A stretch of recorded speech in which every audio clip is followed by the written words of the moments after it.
With the recent release of Jak and Daxter on PS4, I encountered something that I never encountered within 18 years of being a gamer. Although I had played through the games and beaten it several times before on PlayStation 2 and 3, I had a rough time doing so on PlayStation 4. But why is that? You may think I'm exaggerating when I say all this, but I'm really not. It threw me off completely. Any idea what it could be? Well, wonder no more. It was something very simple, and some of you may even surprised by this. It was the camera. The camera controls were swapped. Well, at least to compare to how the original release was.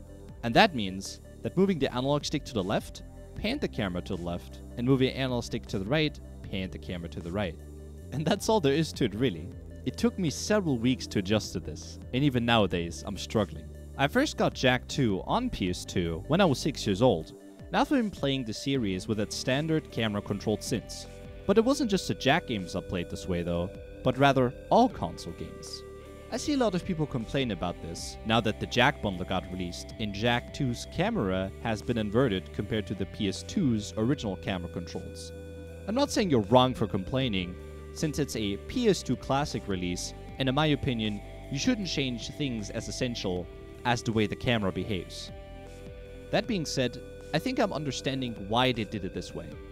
You need to take a look at what and how most people play their video games these days. The earliest third-person shooter I can think of that featured over-the-shoulder aiming down the sight on a console is Resident Evil 4.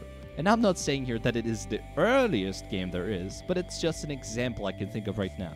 Please tell me in the comments down below if you know a game that is even older than Resi 4 and features the same mechanics. I think it's actually better to take a look at the games that Naughty Dog has been released themselves. We have the Uncharted series, as well as Last of Us, and those games too featured aiming down the sights with your gun in third person. When I was playing Uncharted for the first time, I found it terrible to play with the new controls that I was given, which were swapped from what we previously had in Jak as well.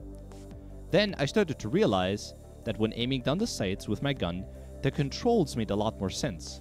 Wouldn't it be awkward if you play a first-person shooter on PC, and when you move your mouse to the left, the camera pans to the right? It'd be awful, wouldn't it? And that is probably what developers noticed too. A lot more games got released since that actually feature aiming down the sights in third person, or as I like to call it, over-the-shoulder aiming. And it's been a trend that continues to be a trend due to how much sense it makes for these type of games. But Jak isn't a third-person shooter that features such mechanics. Yeah, you're totally right. But I believe that with this release, they're wanting to make the games future-proof and possibly draw future generations into the games. I can easily see the PS4 release we got today run on a PlayStation 5 or PlayStation 6 in the future. And with these new controls that we're given nowadays, people can easily switch between all the games they previously played without feeling alienated. Now, I'm not saying that it justifies not giving us any options to change how we want to control the camera, but I think it's reason enough to change the camera in the first place. And just in case somebody is watching who has worked on the PS4 ports for Jak, the community would highly appreciate an option that allows us to switch around the controls to as they were then.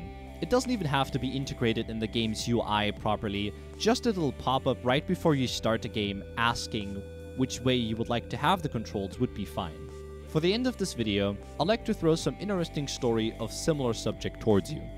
Smarter Everyday, a science YouTuber, released a video where he talks about his journey when he first learned to ride a backwards bike. What's a backwards bike? You turn the bike handle to the left and the actual wheel turns to the right, and when you turn the bike handle to the right, the wheel turns to the left. That sounds oddly familiar, doesn't it? He had a bit of a struggle when he was first learning how to ride the backwards bike, but then he got the hang of it after some time. Unfortunately though, with that, he sort of unlearned how to ride a normal bike. He kept going back and forth between the bikes, and eventually he was able to ride them both. In this regard, playing a video game is almost like riding a bike. Once you learn how to move in it, or with it, you've learned a life skill that will stay with you forever, or until you die. I'm Boomer, and thanks for watching.